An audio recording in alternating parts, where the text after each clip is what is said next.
ustedes han visto cuando se está en la construcción que alguien pone cemento y luego pasa otro y lo pone y lo elige y queda bonito y queda parejo y queda muchísimo mejor. Bueno, el que echa el cemento es el osteoblasto y el que pasa puliendo y refinando y retocando es el osteoclasto. Lo que hace el osteoblasto es depositar nuevo hueso, lo que hace el osteoclasto es pulir el hueso que ya está. También de vez en cuando el osteoclasto pasa por el hueso y dice, uy, eso está viejo, y quita para que venga otro osteoclasto y lo reponga, como una renovación. ¿Por qué les digo esto? Porque es posible que escuchen cosas como esta que es bastante inexacta, que es que los osteoblastos son los buenos y los osteoclastos son los malos. Porque los osteoblastos hacen hueso y los osteoclastos destruyen hueso. No es que destruyan hueso, es que lo pulen para que tenga una morfología y una estructura apropiada. Por supuesto, si uno tiene unos osteoclastos hiperactivos se va a quedar sin hueso, porque solo quitar y no poner.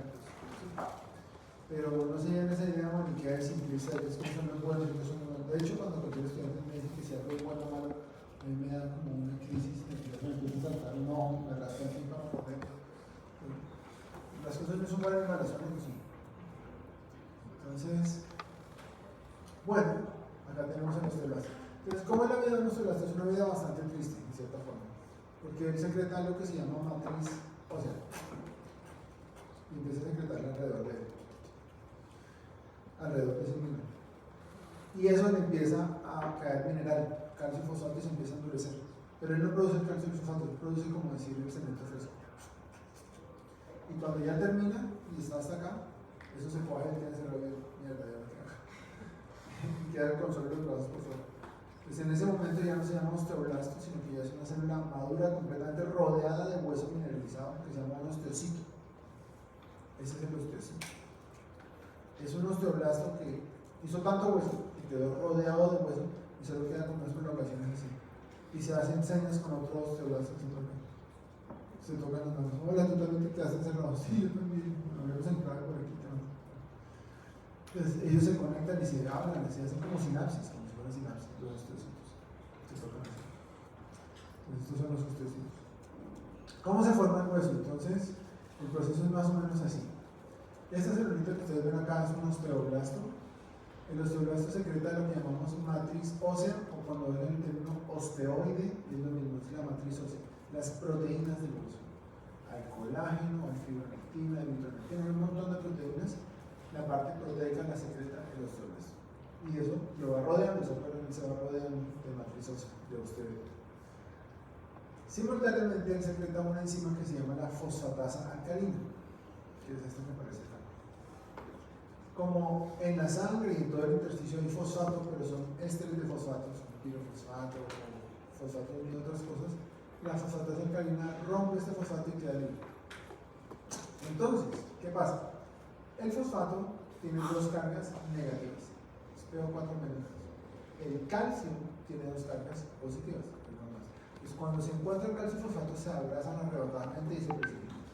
Eso es de una, ¿no? Que cuando te llamas, que se estás, que vamos a mover. Entonces tú tienes dos, yo tienes dos, ¡pum! Y ¡pum! Y van a hueso. Eso es de una. Entonces, así sucede. Este fosfato que fue liberado por la fosfatasa alcalina se encuentra con calcio y se deposita ¿en dónde? En el osteoide, en la matriz.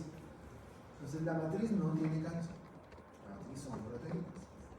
Pero si uno tiene buenas concentraciones de calcio y fosfato en la sangre, simplemente se van a encontrar y se van a precipitar en la matriz. ¿Claro hasta ahí? Y así es como formamos hueso mineralizado. El hueso debe resistir mucha tensión mecánica, es el órgano más duro. El órgano más duro del cuerpo humano es el esmalte dental. El esmalte dental puede considerarse un tipo de hueso. Y luego está todo el tipo de hueso. Entonces, este tipo de hueso que está en la superficie, que se ve macizo, concreto, ¿qué tipo de hueso es? Y este que es así porosito que tiene radio. Tanto la medular como el intraocular se renuevan de esta manera que les describo. Bueno, ¿por qué es tan importante entonces la vitamina D que para los huesos? Porque, si ustedes dan un paso atrás en bioquímica, ¿se acuerdan que la vitamina D es necesaria para absorber el calcio y el fosfato de la dieta? Entonces, tenemos, esto no se ve muy bien, pero esto es una cajita de leche. O tenemos la piel que produce vitamina D, ¿se acuerdan? y esa vitamina D va al hígado, tiene una primera hidroxilación en posición 25, y va al riñón, tiene una segunda hidroxilación en posición 1, y cuando está activa va al intestino y promueve la absorción de calcio y fosfato. Ojo, promueve la absorción de calcio y fosfato si yo como calcio y fosfato. Si yo no como nada, ¿qué rayos voy a absorber? Puedo comer toda la vitamina D que quiera, pero si no hay calcio y fosfato que absorber, pues, ¿sí me van a entender? Maximiza la absorción de ese calcio y fosfato de la dieta, pero si no hay calcio y fosfato en la dieta, no hay nada que absorber. Por ejemplo, quiero que tú estés tomando leche chocolatada, estás tomando vitamina D y calcio y fosfato. Porque la leche, esto es un pensamiento a veces perturbador, la leche es hueso líquido. La leche es hueso líquido. ¿Qué pasa? Un bebé necesita crecer. El bebé en los primeros 5 años crece a una velocidad exponencial. Y para eso toca hacer hueso. Y entonces, ¿de dónde lo va a hacer? Necesita calcio y fosfato. ¿Qué hace la mamá? La mamá derrite parte de su esqueleto. 2 a 3% de su esqueleto lo derrite gracias a una hormona que se llama PTHRP. Lo derrite y se lo manda en líquido por la leche y él lo vuelve a armar. Es una transferencia, es un breve de hueso. Le mandan hueso ahí por la plata. Y el bebé, ¿cómo va? Entonces, claro, la pobre vaca está tratando de hacer lo mismo con su ternero y viene un humano y se la toma, que es lo que hacemos nosotros. Entonces, claro, ¿cómo se hace el hueso? Así es como hacemos hueso. Otra cosa importante, para hacer hueso no basta con calcio y fosfato, porque el calcio y fosfato se tiene que depositar en el osteoide y el osteoide está hecho de proteínas. Entonces, para hacer hueso es muy importante consumir suficientes proteínas. No basta con calcio y fosfato. Si yo tengo más calcio y más fosfato y no hay osteoide donde depositarse, pues no se va a depositar. Por lo contrario, si yo tengo osteoide pero no tengo calcio y fosfato, pues no se va a mineralizar. A ese hueso, cuando yo tengo un hueso sin mineralizar, que es como blando, es como plastilina, eso se le llama osteomalacia. Osteomalacia es cuando uno tiene huesos blandos por falta de mineral. Puede ser por falta de calcio o por falta de fosfato también. Todo el mundo habla del calcio y casi nadie habla del fosfato y se necesitan los dos. Bueno, así se hace el hueso. Entonces, ¿dónde tenemos calcio y fosfato en el organismo? Mayoritariamente en el hueso. Circulantes, miren las concentraciones 10 a la menos 3 es muy baja. El fosfato también es muy bajo. Casi todo está depositado en el mineral óseo. Y en el caso del calcio, el calcio sanguíneo lo regulamos muy estrechamente. Una cifra que les puede servir mucho saberse en toda su vida es el calcio normal. El calcio normal es 8 a 10 miligramos por ciento, 8 a 10.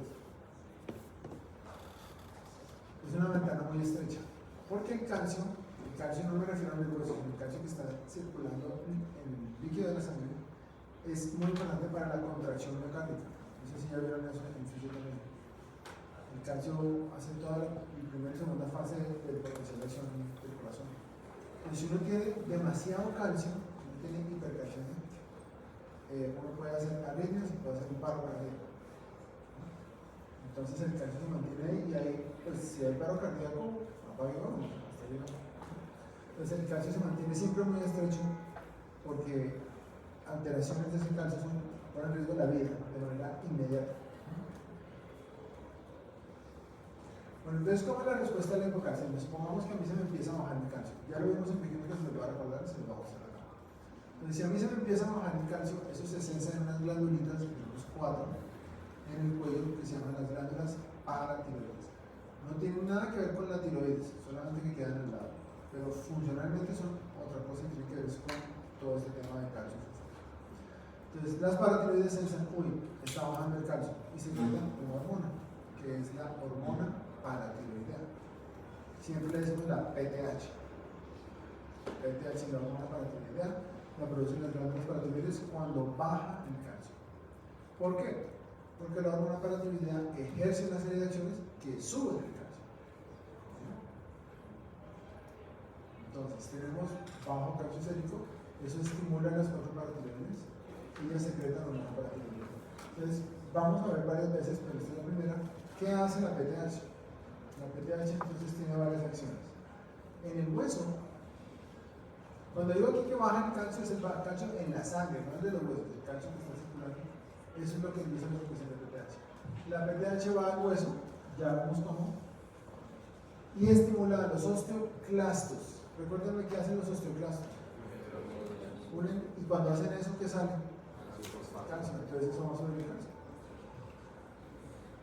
A ese proceso se le llama resorción ósea. Hacer huequitos en el hueso, unir el hueso y entonces va a liberar calcio y ese calcio no sube el calcio en la sangre. Esa es la primera cosa. También me va a subir el fosfato, ¿cierto?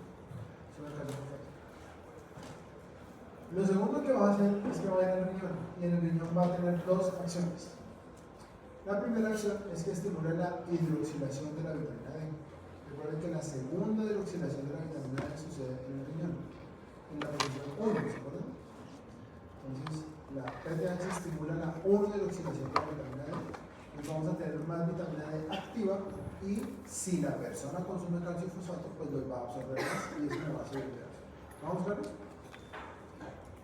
Pues, primera acción de la PTH es inducir resorción ósea, lo así libera calcio. Segunda, inducir la 1-hidroxilación de la vitamina D y así promueve la absorción de calcio y fosfato. Pero tenemos el siguiente problema. Lo que queríamos subir no era calcio y fosfato, lo que queríamos subir era el calcio. Si yo subo el calcio y fosfato, recuerden que ellos cuando se encuentren se van a volver a precipitar. Entonces, ¿qué necesito? Deshacerme del fosfato. Entonces, botar el fosfato, porque si no me va a coger otra vez el calcio y otra vez a caer. Entonces, del hueso libero calcio y fosfato. Al promover la vitamina D activa, absorbo calcio y fosfato. Ahora necesito deshacerme del fosfato para que me quede solo el calcio. ¿Listo? Entonces, ahí están las otras acciones renales de la PTH. La PTH hace que en el riñón se elimine fosfato. Y se reabsorba calcio. O sea que si llega a filtrarse la orina, todo se reabsorbe. Entonces, en resumen, podríamos decir que la PTH tiene 4 acciones. La primera, inducir la resorción ósea, destrucción de hueso con liberación de calcio y fosfato. Segundo, la 1-hidroxilación de la vitamina D, lo cual aumenta la absorción de calcio y fosfato. Tercero, aumentar la eliminación renal de fosfato. Y cuarto, aumentar la reabsorción renal de calcio. Todos esos efectos buscan lo mismo que es subir el calcio. Entonces les pregunto, si una persona tiene un tumor en la paratiroides que produce PTH, ¿cuál creen ustedes que es la primera manifestación? Buena manifestación en el laboratorio que va a tener el calcio alto, la principal causa de hipercalcia.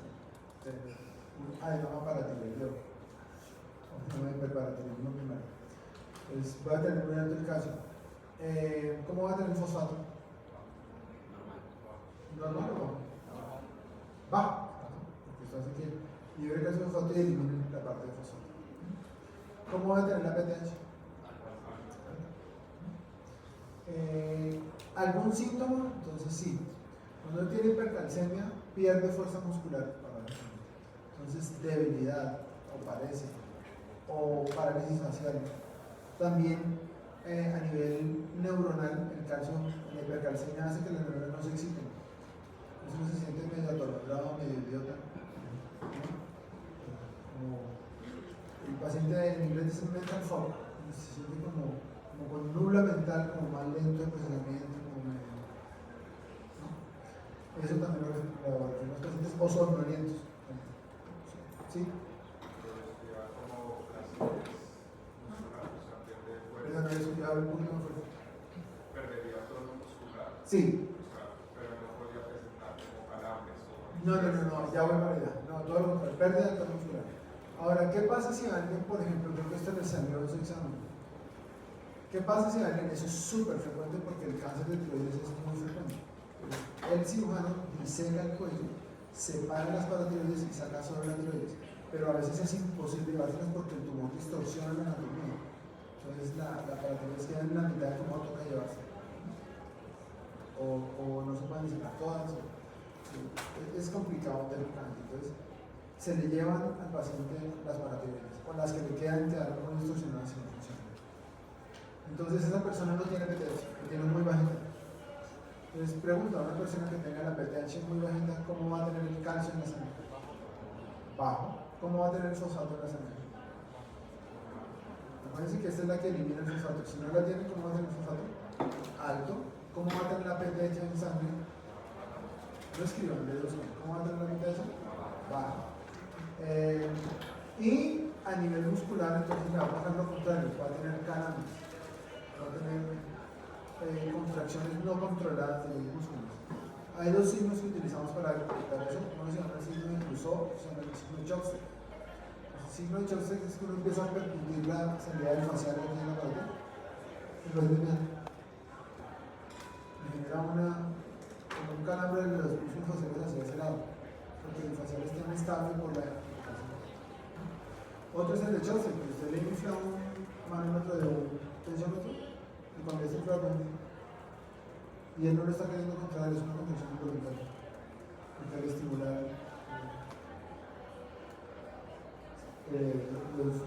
varias ramas del complejo braquial, cuando la hipotensión están hiperexcitables,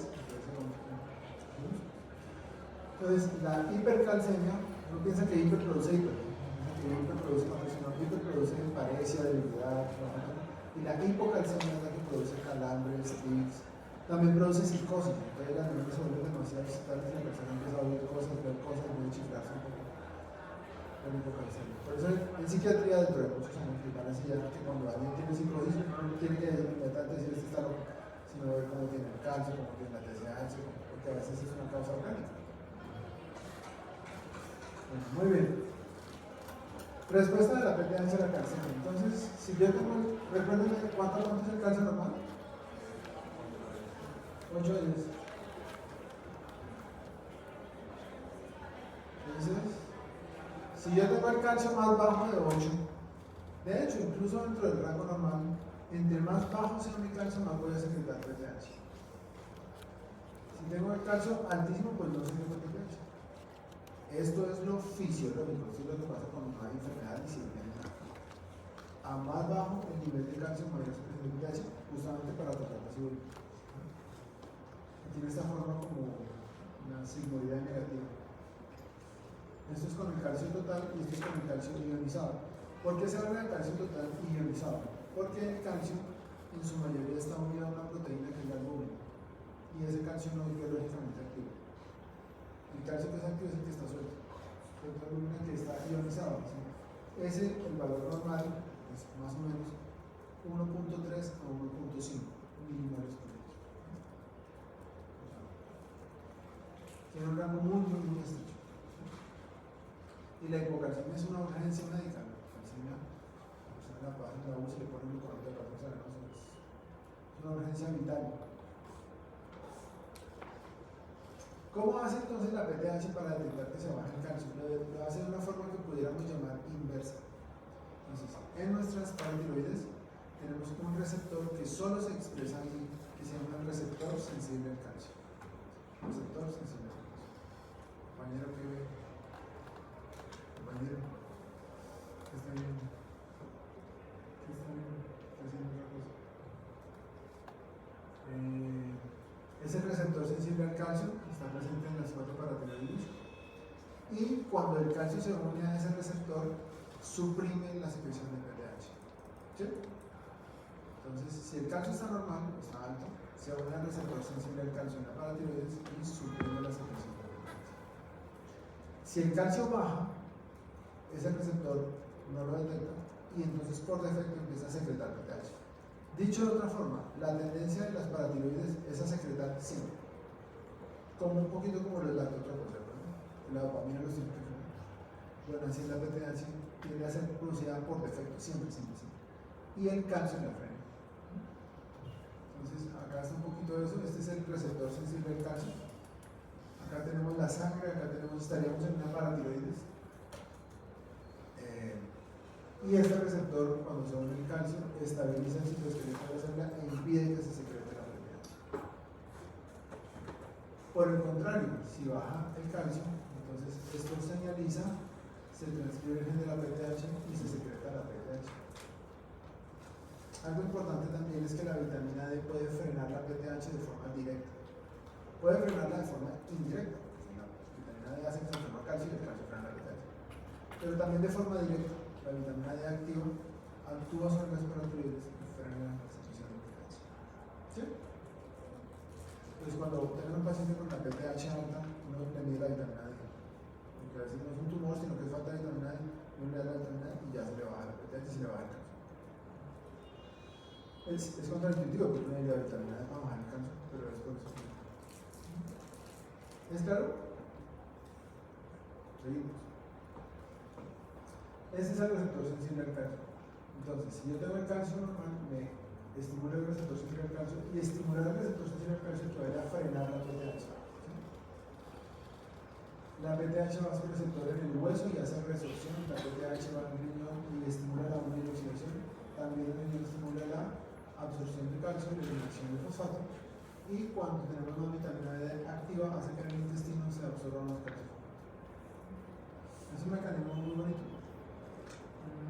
Y si ustedes se fijan, se parece a todos los otros mecanismos endocrinos en donde hay feedback, sino que es un feedback como un poco diferente.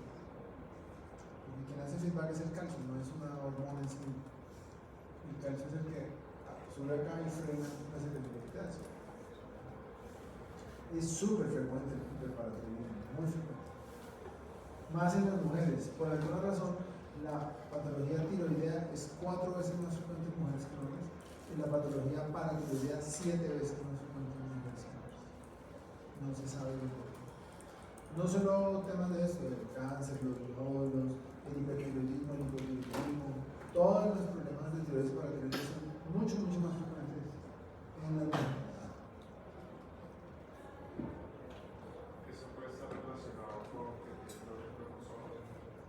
No se sabe, se ha pensado que son los estrógenos, pero por ejemplo las mujeres posmenopáusicas también tienen más gen. Entonces, algún gen en el cromosoma X, pues los hombres también tenemos un cromosoma X y las mujeres el otro lo tienen silenciado.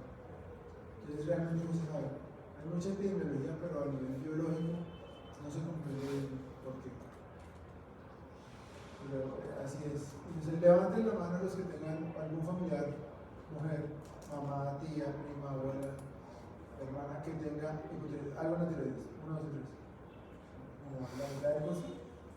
Es que es extraordinariamente frecuente. Sí.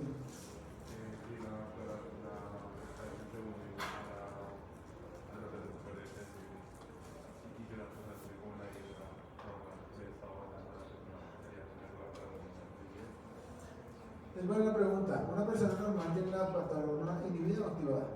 La tiene un poco en la mitad. Entonces, los niveles normales de PTH son de 15 a 65 picogramos por minuto. Ahora, fluctúa, ¿no? Si usted come más calcio, una dieta más rica en calcio, va a tener una PTH ligeramente más baja. Si su dieta se empobrece en calcio, empieza a subir, pero no por encima de 65. Cuando está por encima de 65, y usted piensa que no es un tema de alimentación, sino algún tipo de tumor. Bueno, entonces esto es interesante y además también tiene implicación clínica y es cómo funciona la psique.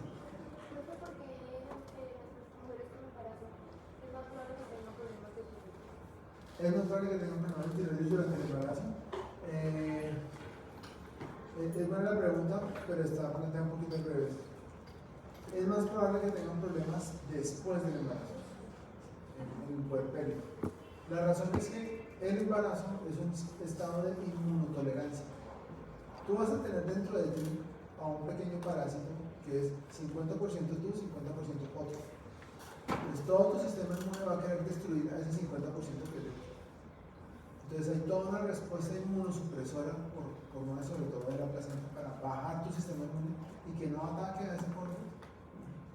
Si no se puede tener un embarazo en invierno, no sé si el sistema inmune ataca al feto, tiene por resolverse y pues no se desarrolla. Entonces hay un estado de inmunotolerancia, todo el sistema inmune se apaga. También son más frecuentes las infecciones en el embarazo por esa razón. Pero cuando sale el bebé, sale la placenta, entonces el sistema inmune se desinhibe y se hiperactiva. El puerperio es un estado de hiperactivación inmune. Y muchas de las patologías tiroides y hepatitis son autoinmunes. Entonces en ese estado de hiperactivación inmune, si tú tienes alguna susceptibilidad a la autoinmunidad, es más probable que se manifieste ahí, después, en parte porque se te quita esa inmunosupresión de 9 meses que tuviste. Bueno. Muy bien, entonces, ¿cómo actúa la PTH en el hueso? Dijimos que induce, que activa los osteoclastos, pero no lo hace de forma directa, lo hace de forma indirecta y sí tiene importancia. Entonces, este es un osteoblasto, acuérdense el que pone el osteoide, el que pone la matriz. Y nos dijimos que la PTH estimula los osteoclastos, pero realmente el receptor del PTH no se expresa en los osteoclastos, se expresa en los osteoblastos. Ah, pues ya. La PTH es un receptor de los osteoblastos y los activa. Cuando los activa, ellos hacen dos cosas. Primero, producir osteoide. Y segundo, expresar en su membrana esto que parece un bombón, que es algo que se llama rank ligando. Es una proteína que se llama rank ligando. Entonces la PTH llega a los osteoblastos lo estimulan, produce osteoide y expresa rank ligando. Rank ligando se une a un receptor en los osteoclastos que se llama rank. Pues de hecho por eso creo que se llama rank ligando. ¿Sí?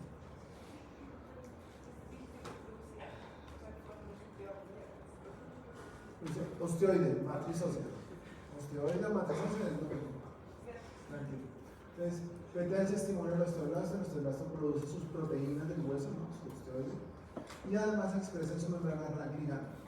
Y rank ligando se une a un receptor en los osteoclastos, pero los osteoclastos inactivos, que se llama rank.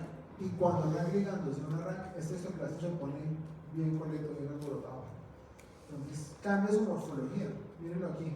Se vuelve así, hace estos como pequeños deditos, tiene unas vesículas llenas de ácido, llenas de perforinas y llenas de fosfatasas. Entonces se activa. Entonces, ¿qué es el hueso? Hambriento. Si el osteoclasto alborotado es una célula bastante peligrosa, una célula alborotada y tiene unas vesículas llenas de vainas que rompen y que destruyen el hueso. Entonces, claro, como yo lo veo, es un mecanismo muy inteligente para que el osteoclasto solo se active si se activó el osteoblasto. O sea, para que solo pula si hay algo que pulir. ¿Sí, no? Entonces es como un check de seguridad. A ti no te vamos a prestar la tarjeta, la vamos a prestar a tu amigo y vamos a comprar lo que le dices ahí. Entonces les repito, la PTH se une a su receptor en los osteoblastos.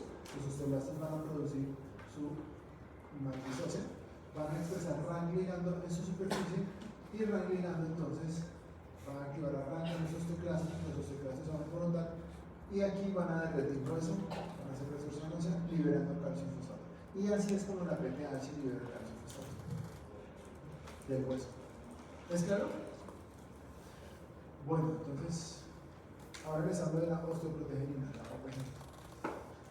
La OPG, que ustedes la ven acá, esto, profe, una vez antes de anotar lo que se llama entrar. La OPG es igual a rank, pero suelta. O sea, no está unido a un osteoclasto, está por ahí suelto. Es producida por los osteocitos, o sea, las células maduras del hueso. ¿Y qué hace? Entonces se va a unir a rank ligando, porque es igualita a rank, pero suelto. ¿Ya? Sin embargo, como está suelto, no va a activar a nadie. Es como una manera de ocultar a rank ligando. Es un feedback negativo. Porque hace que rank no tenga que unirse, queda oculto por esto y entonces no va a activar los osteoclastos. Entonces tiene sentido. Cuando ya tenemos hueso maduro, ya como este proceso se puede detener. Por eso lo producen los osteocitos. La osteoprotegerina es producida por los osteocitos, es igualita a rank, pero sin estar uniendo ninguna célula y lo que funciona es como ellos dicen un decoy receptor, un receptor de mentiras para ocultar rank ligando e impedir que se activen tanto los osteoclastos.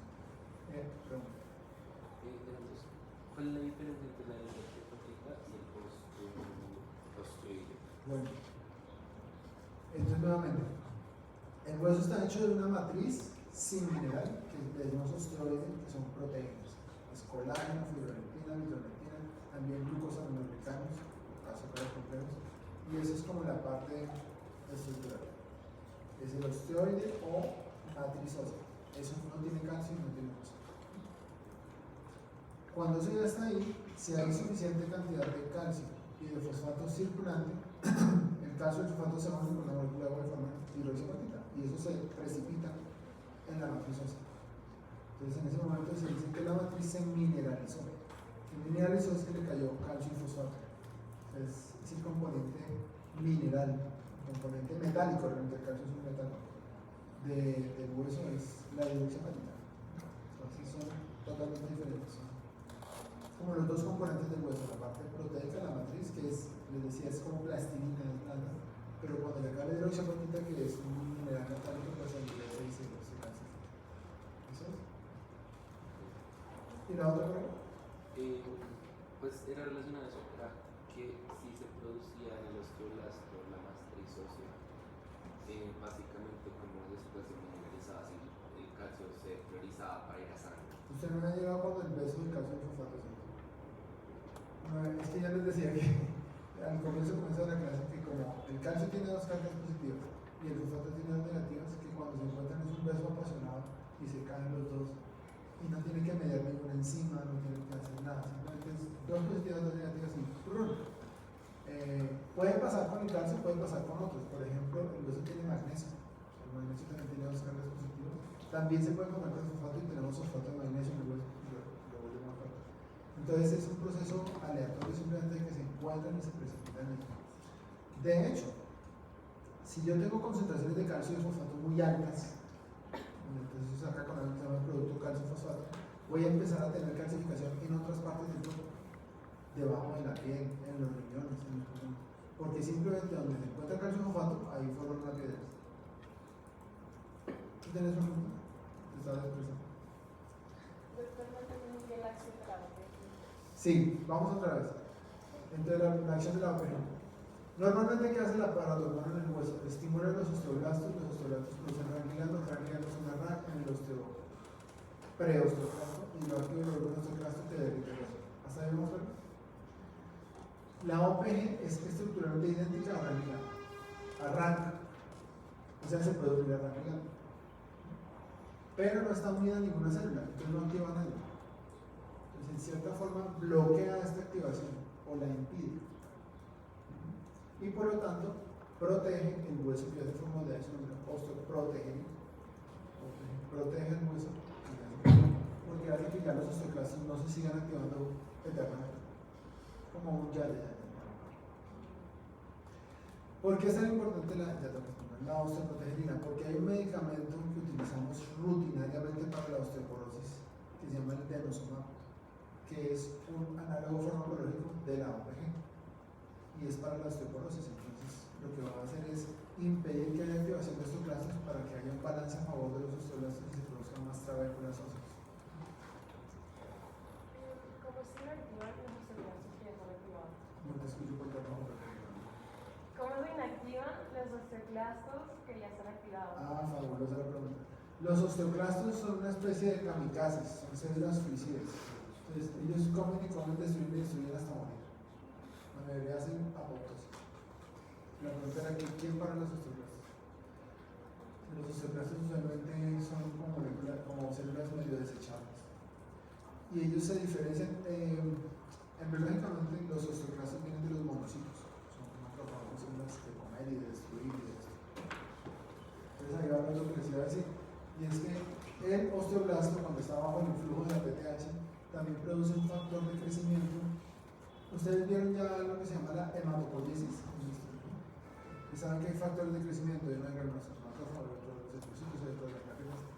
Entonces, el osteoblasto es capaz de producir factores estimulantes de colores de macrófagos para hacer que se produzcan más osteoclastos. Entonces, vuelve y juega. La única manera de que haya más osteoclastos o de que se pierda más es que el osteoblasto dé lo que. Pero no hay receptores de PTH y esas siempre la tienen en los exámenes de residencia. Que dicen que, la PTH actúa en los osteoclastos. Receptor de PTH en los osteoclastos. Meten la pata en el centro de la plaza. Entonces, no, los receptores de PTH no se expresan en los osteoclastos. Se expresan en los osteoblastos. Y los osteoblastos activan los osteoclastos por este mecanismo de rank.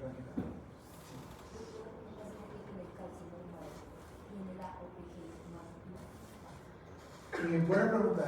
Un paciente que tiene el calcio normal tiene la OPG más activa, entonces pensamos, si tiene el calcio normal, tiene la PTH baja. Si tiene la PTH baja, expresa poco gangliano. Entonces, esta realidad no es estimular los osteoclastos. Los osteoblastos no se van a diferenciar tanto osteocitos, entonces se va a producir menos OPG, entonces tendrían menos OPG. Pero es importante que sepas que la OPG no regula, lo que regula, la variable que regula no es la cantidad de calcio, es la cantidad de hueso. Es como el hueso más que el calcio.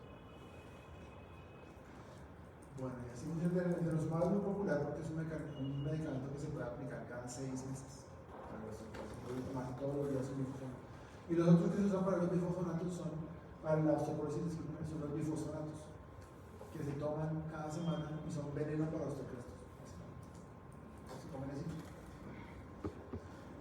Bueno, acciones de la PTH, entonces, aumenta la resorción ósea.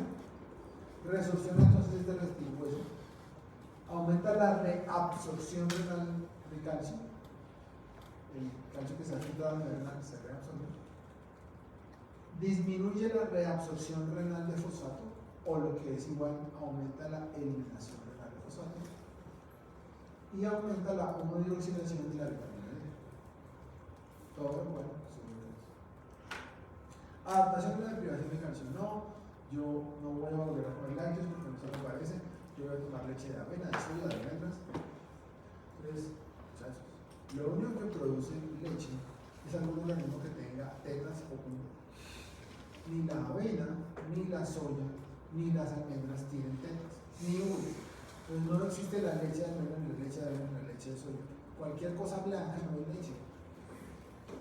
Ahora le cambiaron hasta la legislación, y tú dices, bebida no láctea, y que la gente estaba dando la osteoporosis porque decían, no, es que yo soy muy fit y yo no voy a tomar eso porque eso está mal.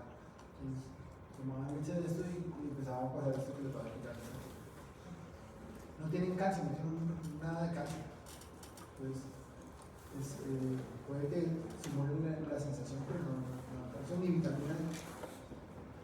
Bueno, entonces, tenemos poco calcio, como dice leche de almendras de avena. Entonces, mis paratiroides se está bajando el calcio, no solo una recepción, sino el calcio, se desinhibe la secreción de PTH, se tratamos el calcio. La PTH entonces va a ir al hueso porque libera calcio fosfato. La PTH va a ir al intestino. El calcio fosfato que entra, absórbelo. ¿Cómo? Haciendo que el riñón produzca 1,25 dihidroxivitamina vitamina D. Y el riñón, oye, el calcio que se filtre de vuelta, el fosfato salga de él, por favor, porque necesitamos salir del fosfato. Estamos muy bajos de calcio. Eso es lo que sucede cuando uno tiene poco calcio de tal. Sin embargo, este mecanismo es muy eficaz. Uno rara vez se le baja el calcio pues, por sí mismo. Si uno tiene paratiroides, uno no se le baja el calcio. ¿Qué puede hacer uno? Quedarse sin hueso? O sea, gastarse hueso. Uno tiene 3 kilos de hueso. O sea, ahí tiene que el calcio es 3, como ponerse en la 3 milimolar. O sea, no tiene suficiente calcio ahí porque nunca se le baja. Lo que pasa es que empieza a quedarse sin esqueleto. Pero una persona con paratiroides no hace hipocalcemia. O muy rara vez. Adaptación al exceso de calcio, entonces el caso de este es el día, yo desayuno café con leche, me tomo un hilo, como queso, como huevo, me encantan los cositos esos de yogur con frutas que venden en el segundo piso de la oficina. O sea, yo como una persona debe comer como 800 miligramos de calcio diario, yo como 3.000. Tomo mucho líquido para que no me den cálculos, porque tuve cálculos grandes. Pero entonces, ¿qué pasa con un exceso, una gran cantidad de calcio dietario?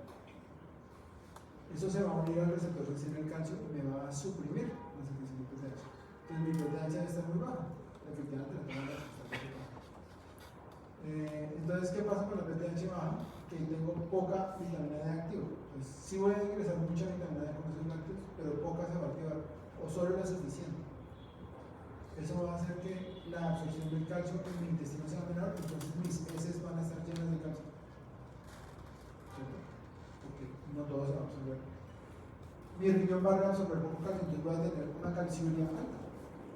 ¿Por qué? Porque al no haber PTH no se reabsorbe todo ese riñón. Mi fosfaturia va a ser menor porque teniendo la PTH baja, entonces el riñón me falta y lo retengo más, entonces mi fosfato está un poco alto. Y así es cuando le consumimos el calcio. Esto es de sentarse con el cuerpo si va a tinta o bolearle neuronas, pero es lógico. También por lo lógico es fácil equivocarse. Es fácil pensar que lo que sube baja y que lo que baja sube, pero toca como pensar. De hecho, no hay nada más difícil que las condiciones dicotómicas simples. Cuando uno tiene izquierda, derecha, arriba, abajo, es bien difícil. Por ejemplo, el conducto torácico queda a la izquierda o derecha. ¿Cuántos dicen izquierda? ¿Cuántos dicen derecha? El resto no tiene conducto. Así es. La anécdota de un gran director de orquesta que siempre antes de dar sus conciertos pedía un papelito y se lo guardaba por el pasado. Entonces, el tipo un día se murió y a la esposa le dijeron, oiga, dejen el papelito que tiene un mensaje que decía, lucha hasta el final por tus sueños y nunca te cansas hasta que seas feliz, o alguna vez así.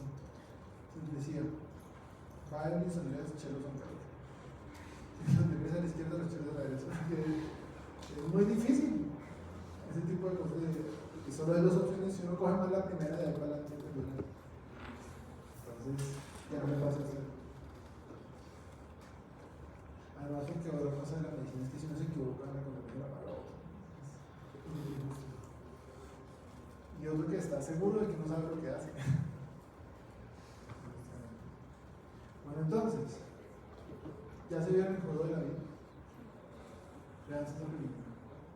Para que se sientan muy orgullosos de estudiar medicina. Es una película de la Universidad de los Andes sobre 14 años de seguimiento a familias en áreas rurales de Colombia. Es preciosa, me con ganas de chillar todo el tiempo.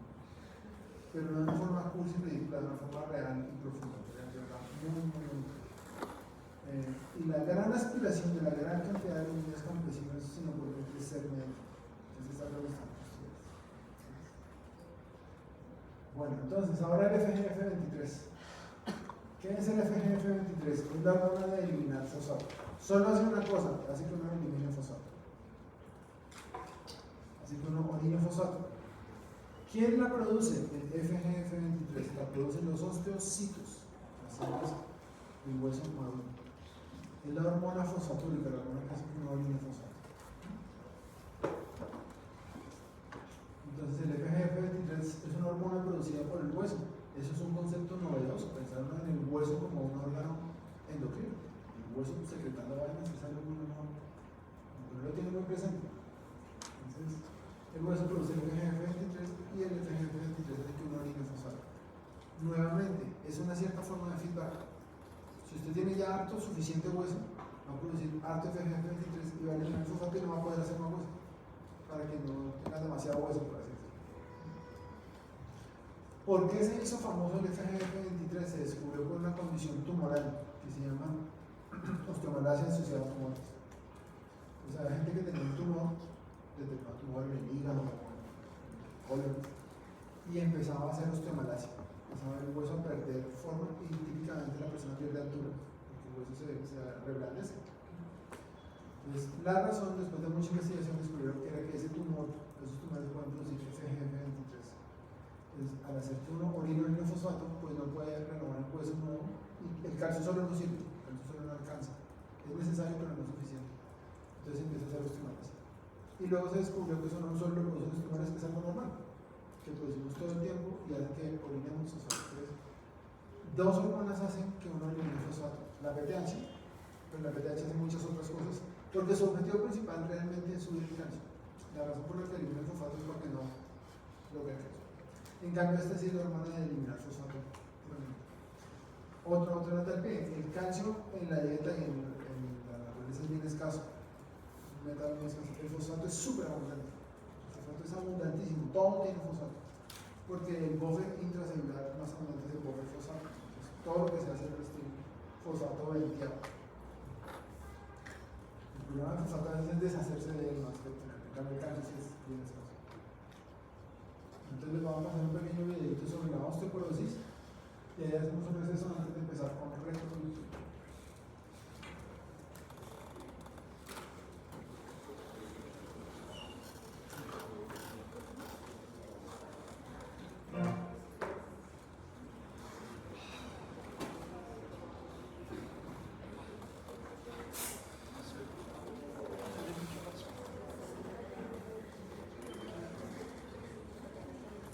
Bueno, entonces ojo. Esa célula que está pasando ahí, ¿qué es? ¿Un osteo qué? Un osteocito, un osteoblasto, un osteoclasto. Miren lo que está haciendo. Lo voy a poner otra vez.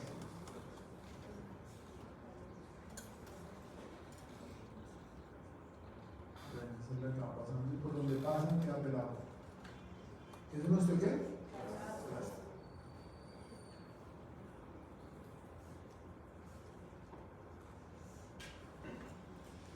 Entonces la osteoporosis es una enfermedad supremamente frecuente, es más frecuente en mujeres que en hombres, pero existen ambos, y es más frecuente en las mujeres después de la menopausia, después de que se terminan los ovarios.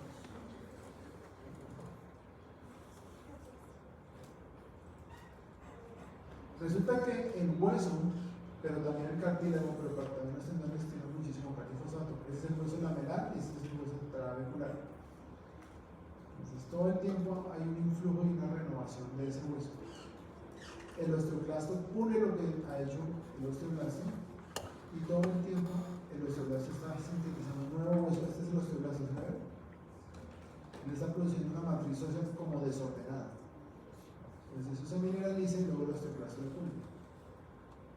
Esto que ustedes ven aquí, que son esas estrellitas que simbólicamente estimulan a los osteoblastos, son los estrógenos, las hormonas femeninas estimulan a los osteoblastos. Por eso las mujeres antes de la menopausia es raro que les dé osteoporosis, pero cuando ya se quedan sin estrógenos, sus osteoblastos no hay que los estimulen y empiezan a predominar los osteoclastos y los osteoporosis.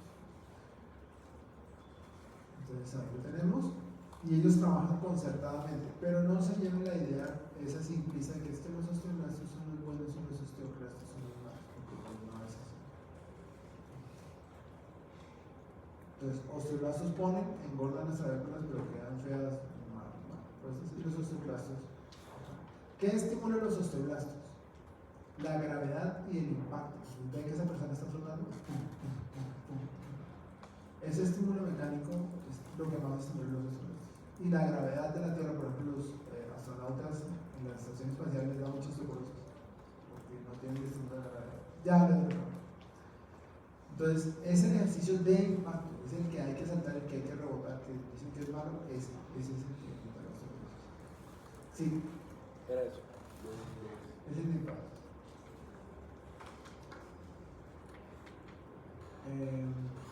Eso sucede toda la vida y uno más o menos crea nueva matriz ósea y nuevo mineral óseo hasta los 30-35 años. Y es como una cuenta en la que uno deposita los primeros años y luego solo saca. De los 30 para adelante uno solo pierde masa ósea. Es muy triste. Sí se renueva, pero en general tiende a ir para abajo. De hecho, a partir de los 30 años uno empieza un deslizadero inexorable hacia la tumba. Todo empeora, la tasa de filtración glomerular, los nosotros esterómeros, la ansiedad mineralosa, uno empieza para abajo. ¿Sí? Me vale decirlo porque yo ya estoy ahí, pero es la verdad. Entonces, en sus años mozos, en sus años de construir masa ósea, coman suficientes fuentes de calcio, hagan ejercicio, no fumen ni vapeen, eso es lo más tonto que uno puede hacer. Y todo eso hace que uno llegue con unos huesos firmes y potentes y luego no se chicharre cuando le llegue la cosa. Entonces, bueno, ahí está. Uno alcanza el pico de masa ósea en los 30 y luego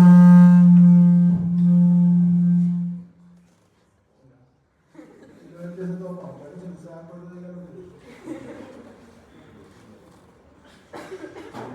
Entonces, esto representa una mujer posmenopáusica, donde ya empieza a perderse el grosor de las trabéculas y la gravedad hace que las vértebras empiecen a aplastar. Entonces acá hay una animación que me parece súper elocuente. Esto es una vértebra normal. Miren que lo que más tiene es hueso de cuál? Trabecular. Entonces esas trabéculas se adelgazan y ahora queda así, se forman unos poros, que son los que le dan el nombre a la enfermedad, osteoporosis. Hueso poroso. Y resulta que estas son las que mantienen el eje axial del cuerpo. Entonces, si ellas están porosas, ahora lo vamos a ver cuando uno se inclina o entonces ellas se pueden aplastar, pueden fracturar. Entonces, hay osteoporosis secundaria que son por alguna causa identificable, por ejemplo, por usar muchos corticosteroides mucho tiempo, o la artritis reumatoide atrofia osteoporosis. Pero hay otras que son simplemente por el proceso de envejecimiento y por no haber tenido un buen pico de masa ósea. Entonces, ¿qué factores de riesgo hay para tener un bajo pico de masa ósea? Historia familiar, los productos familiar. Tener raza blanca o asiática, las personas de raza negra o mestiza tienen huesos más fuertes. Las mujeres más que los hombres, una dieta con poco calcio, algunas medicaciones, sobre todo los corticoides, falta de ejercicio, así sean 20 minutos al día, pero algo, fumar o vapear y tomar demasiado alcohol. En pequeñas cantidades de alcohol no va a afectar. Y después de la edad de 30 años, para perder ya el hueso que uno ha creado, los factores de riesgo entonces son similares, pero el proceso ocurre más rápido. Entonces, ¿qué pasa? Las mujeres tienen acá estos dos maravillosos órganos llamados los ovarios, llenos de folículos, como vamos a ver ahorita, que están produciendo estrógenos, que son esas estrellitas amarillas.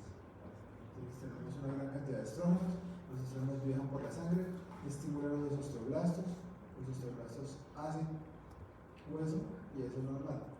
Esto es lo que lo conocemos. Entonces, cuando esas trabéculas están muy delgadas y la persona se agacha a recoger una bolsa en el mercado, ¿qué pasa? Esto. 1, 2 y 3. ¡Auch! Se pulveriza una vértebra.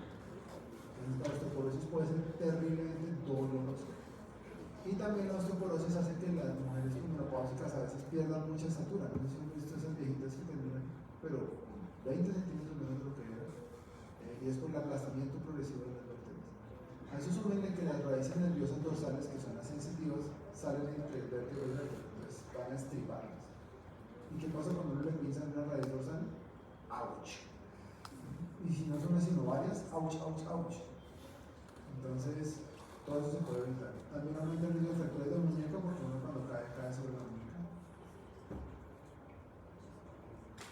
Y el riesgo de fracturas de cadera, que es una catástrofe. Entonces, hay fuentes de calcio, están los lácteos y están también algunos pescados y algunos vegetales. El ejercicio, sobre todo el que involucra impacto. Y hay medicamentos para la osteoporosis. Están los glifosinatos, que son venenos para los osteoporosis. Está el denosumab, que es análogo a la OPG. Hay moléculas similares a los estrógenos, como el tiburón. Se puede usar calcitonina. De hecho, esa me pasó. Recuérdenme que células producen la calcitonina. Si se acuerda uno, puede ser muy, muy feliz.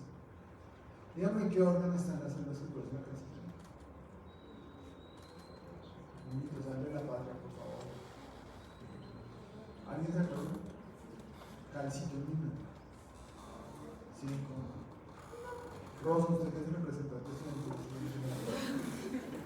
¿Quién más? No, ¿Tiroides?